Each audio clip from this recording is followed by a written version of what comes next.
పిల్ల నువ్వు లేని జీవితం సంబంధించి ఫస్ట్ స్టార్టింగ్ సాయి ధరమ్ తేజ్ గారితో మీరు అప్రోచ్ అయినప్పుడు మీకు మెగా ఫ్యామిలీ నుంచి ఫస్ట్ స్టార్టింగ్ మీకు అనుకూలంగా రాలేదు కదండి?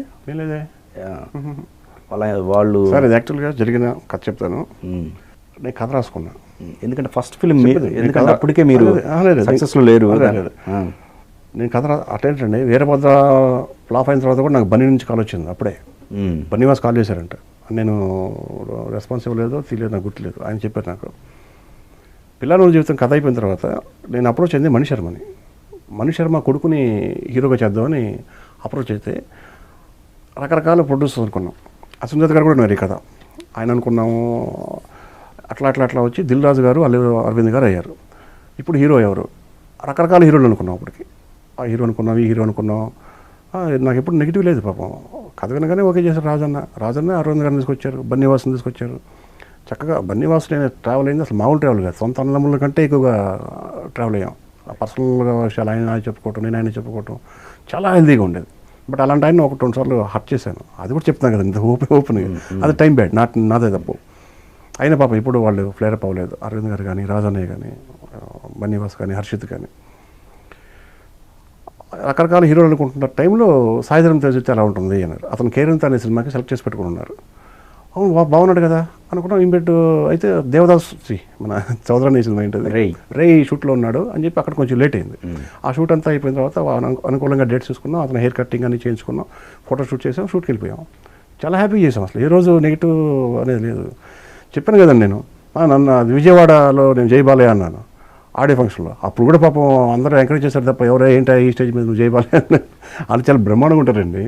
పైగా నేను బాలకృష్ణ గారి అభిమాని అని చెప్పాను తప్ప మీకు దురభిమాని నేను ఎక్కడ చెప్పలేదు కదా. అందరూ కావాలి మనకి.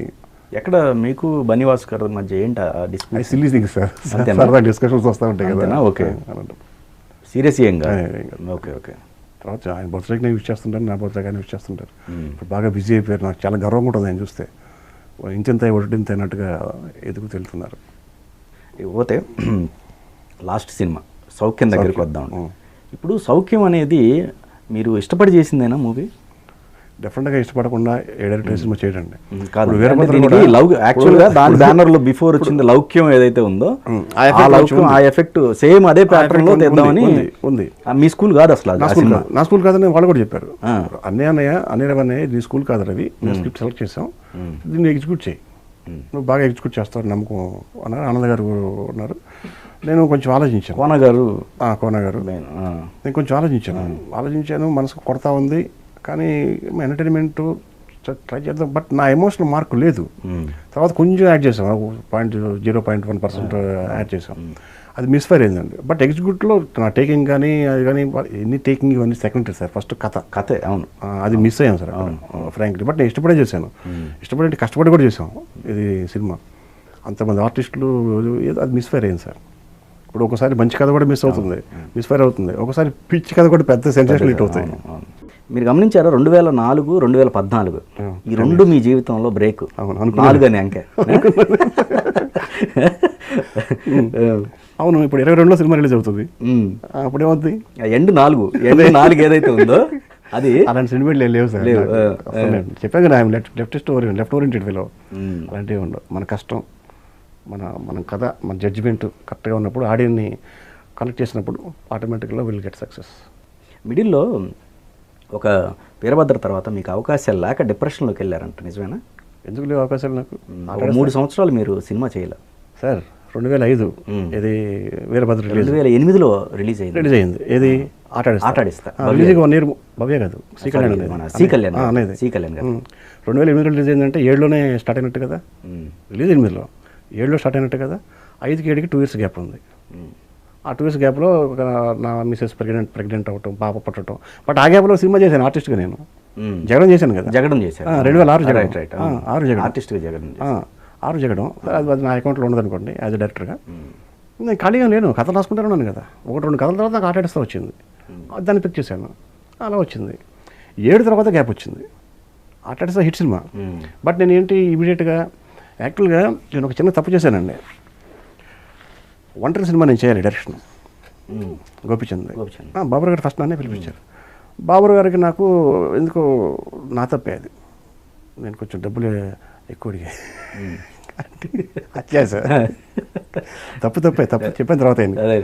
ఆయన వేరే డైరెక్టర్తో చేశారు. అది చాలా టెక్నికల్గా చాలా మంచి సినిమా. అది కథ రాజరెడ్డి కదా తప్ప. సరే ఆ తర్వాత అప్పుడు నేను ఆటాడిస్తాకు వచ్చాను. ఇట్లయితే నేను ఒంటరి చేయాల్సినండి. ఆటాడిస్తా కొంచెం టైం పట్టింది. ఆటాడిస్తా తర్వాత మళ్ళీ ఈ తరం ఏం పిల్లడు దానికి మళ్ళీ ఈ తరం తెలుసు కదా మీకు, కథ మేము కూర్చొని తయారు చేసుకుంటాం. కథ అంతా తయారైన తర్వాత అప్పుడు దీనికి ఆర్టిస్టులు ఎవరు, టెక్నీషియన్స్ ఎవరు అవి డిసైడ్ చేస్తారు బాబురావు గారు. అట్లా అది 2010కి రిలీజ్ అయింది.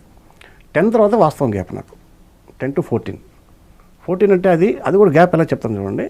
10th ఏం పిల్లలు రిలీజ్ అయిపోయింది. అది రిలీజ్ అవ్వక ముందే నేను సినిమా కంప్లీట్ అయ్యాను. ఇది నితిన్ డిఎస్ రావు మా మిసెస్ వాళ్ళ మేనమామ మేము కలిసి చేయాలి. ఆఫీస్ తీస్తే అంతా జరుగుతూ ఉంది. అది మెటీరియల్ అవ్వాల కథ ప్రకారం అది లేట్ అవుతుంది. అప్పుడు నాకు ఏం పిల్లల జీవితం థాట్ వచ్చింది. ఆ థాట్ ప్రాసెస్కి చెప్పాను కదండి, నాకు ఏదన్నా ఇన్స్పైర్ అవ్వాలి. నేను ఒక యాదగిరి గుట్ట వెళ్తా ఉంటే జ్యూస్ తాగేదాం ఆగితే అక్కడ 2 కుందేళ్ళు ఆడుకుంటున్నాయి ఆ చిన్న మొండకంచెల దగ్గర గడ్డిలో. 2 కుందేళ్ళు ముద్దు ముచ్చలు ఆడుకుంటున్నాయి. ఇప్పుడు కనుక సింహం లాంటిది ఏదైనా పులి లాంటిది వచ్చి ఒక ఆడకుందేళ్ళు పట్టేసుకుంటే ఎంత ఉంటుంది మా కుందేలు, ఆ సింహం ఎంత ఉంటుంది. దాని చేతిలో ఆడకుందేలు గిజగజలాడుతూ ఉంది. ఇప్పుడు ఆ కుందేలు తెలివితేటలతోటి సింహాన్ని కొట్టేసి ఈ అమ్మాయిని కాపాడుకోవాలి అనేది ఇన్స్పిరేషన్ తీసుకున్నాను. అది ఒక శ్రీహరి క్యారెక్టర్ అయితే ఎలా ఉంటుంది, సింహం లాంటిది. ఆడకుందేలు అంటే హీరోయిన్, మగ కుందేలు అంటే పాపం కెపాసిటీ తక్కువ ఉండి భౌతికంగా బలం తక్కువగా ఉండి బ్రెయిన్ పవర్ ఎక్కువగా ఉన్న ఒక హీరో. ఇట్లా కథ ఫామ్ అయిందండి. ఇది మొత్తం కథ తయారవడానికి టైం పడుతుంది కదా, మినిమం 1 year పట్టింది. అంటే 2011 వరకు పట్టింది. ఇప్పుడు సెట్స్కి వెళ్ళాం. సెట్స్కి ఇప్పుడు 11 12 వెళ్ళాం. సినిమా 80% అయిన తర్వాత దురదృష్టవశాత్తు శ్రీహరి అన్నయ్య పోయారు. అక్కడ గ్యాప్ వచ్చింది. తర్వాత మళ్ళీ జగత్ బాబు గారు ఆయన రిక్వెస్ట్ చేస్తే పాప ఆయన చాలా సహృదయంతో సినిమా నా భవిష్యత్తు హీరో భవిష్యత్తు ఉంటుంది కదండి, అది ఆలోచించి ఆయన చాలా మంచి యాంగిల్ ఆలోచించి ఆయన ముందుకు వచ్చారు చేయడం కోసం. ఆయనతో చేస్తూ ఉండగా సెకండ్ హాఫ్ కూడా షూట్ అయిన తర్వాత దిల్ రాజు గారు, అల్లు అరవింద్ గారు సెకండ్ హాఫ్ చూసి డిసాటిస్ఫై అయ్యారు. ఫ్రాంక్లీ లేదు అవి ఏదో అనుకున్నాం, తేడా కొడుతుంది, ఏం చేద్దాం, టైం తీసుకొని మళ్ళీ రాసుకో, ఏమీ పర్వాలేదు, హడావుడి ఏమీ లేదు. అక్కడ ఒక 3 months బ్రేక్. ఆ 3 monthsలో మళ్ళీ రిపేర్ చేసుకొని మళ్ళీ షూట్ చేస్తే సెకండ్ ఇప్పుడు డన్ అని చెప్పి అప్పుడు ఆడియో రిలీజ్కి పబ్లిసిటీ రిలీజ్ పెద్ద హిట్. ఇది ప్రాసెస్ పట్టిందండి.